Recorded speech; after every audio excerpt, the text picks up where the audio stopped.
This is going to be a bit of a controversial video because it's not just a usual waiver wire video. Everybody puts out videos of the players you need to pick up every week, but it's usually just the guys that boom for 2 touchdowns and have a lot of points. That is not what we are looking for. In this video, I'm going to be showing you guys the players that you should not be picking up off the waivers. If everybody else zigs, we're going to zag. So here are the players you should not be picking up off your waivers. You don't need to waste fab. You don't need to waste your waiver priority. But if you're looking for a second opinion on players you should actually pick up on the waivers, I do have a video that I just posted today about that. So if you want to check that out, just look at my recent videos. But the first player, or I guess set of players that you don't need to be wasting your waivers on, are the Ravens running backs. Some people are going to think they're being smart because of the J.K. Dobbins injury. They're going to get Gus Edwards or Justice Hill, and that's boom, an instant RB1.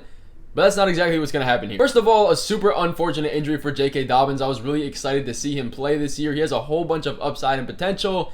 Unfortunately, though, a whole bunch of leg injuries has occurred to him over the past couple years, and I really doubt we're going to see that full potential for him. But as for the Ravens backfield, we've seen year in and year out, it's just going to revert back to a committee. We've seen it in previous years. And even if it was, this backfield isn't valuable enough to be racing to the waivers on. Lamar Jackson is going to take a decent amount of the rushing work and rushing touchdowns. And now with new offensive coordinator Todd Monken, this offense is moving more towards a pass-heavy scheme. So this pair of running backs is going to be more of a boom-bust kind of situation, and it's more towards the bust side. The Ravens also just pulled Melvin Gordon up off the practice squad to the 53-man roster, which just makes this backfield even more of a mess. And to make it even worse, you could also make the case that they're going to sign Jonathan Taylor, Leonard Fournette, or Kareem Hunt. Overall, I'm not wasting my priority on these guys. There's so many better options and better high upside guys you should be using your bench spots on. And speaking of bench spots, another guy that everybody's rushing to the waivers to go pick up is Kendrick Bourne, and we really should not be fooled by this fool's gold. He did play 90% of the snaps in this offense, which is going to happen if you're a starting wide receiver, which he was today.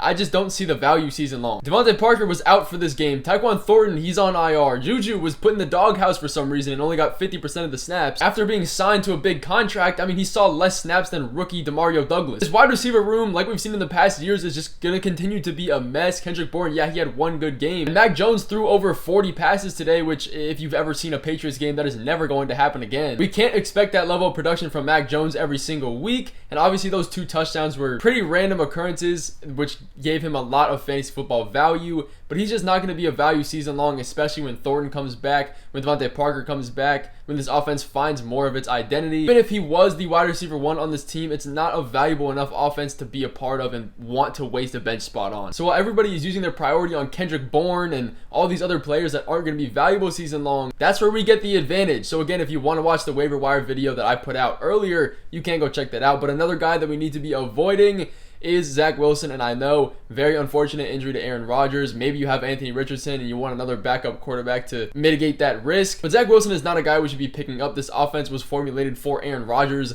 and even if it wasn't, we saw how Zach Wilson played before without Aaron Rodgers, and that was lackluster. Again, I don't think I have to crunch the numbers on why Zach Wilson should not be picked up in your league. There's a whole bunch of other options you can get. I wanted to talk about him really quick, but another guy you should not be picking up because he's probably going to be back on the waivers after this week is Deon Jackson. Do not waste your time. He looked like absolute booty cheeks. He saw pretty much all of the work. He had 71% of the running back snaps, and he had 13 carries.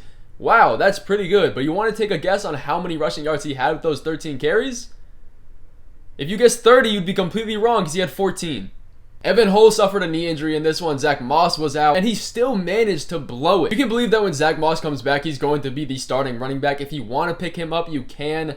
Don't really think it's a necessary pickup though, but Deon Jackson should just be dropped in all circumstances and definitely not picked up off the waivers if you see him. I guarantee when you open your eyes in the morning, he's going to be on waivers, and just know that I told you not to pick him up. But Donta Foreman is another guy that we really shouldn't be picking up. He's another one of those running backs that's operating in a committee that we saw from week 1, and for whatever reason, the Bears kind of put him in the doghouse. I mean, if we look at his usage, Roschon is going to be the passing down back. I mean, in this game, he had a majority of the 3rd down role, he had the majority of the 2-minute role, he had all of the receiving role, so Roschon Johnson isn't necessarily going to be an RB1 workhorse league winner. He did get a lot of his work in the garbage time. I do like him as a pickup though if you do want to pick up one of these running backs because his PPR upside in the receiving game alone is going to be good because the Bears are going to be down in a lot of these games. But back to Donta Foreman, if Roschon is taking all of the receiving work and Justin Fields is vulturing some of the yards and touchdowns, that leaves Herbert and Foreman to battle for these middle yards, and I don't really think there's enough fantasy value there. With that being said, the Bears didn't sign him for nothing. I wouldn't pick him up off my waivers until we see something valuable from him though. Again, the bench spots should be used as high upside areas. He's not one of those guys. You also shouldn't be looking to pick up Damien Harris. I'm pretty sure he's going to be back on the waivers if he's not already owned. James Cook was the clear RB1 in a game that was close the entirety of the way, so there's no garbage time snaps to feed out here. He led in receiving, he led in third downs, he led in goal line work, pretty much in everything basically. With that being said, the Bills did sign him for a red zone role, so maybe over the weeks he can kind of build that up for himself, but either way, our bench spots should be used on high upside guys,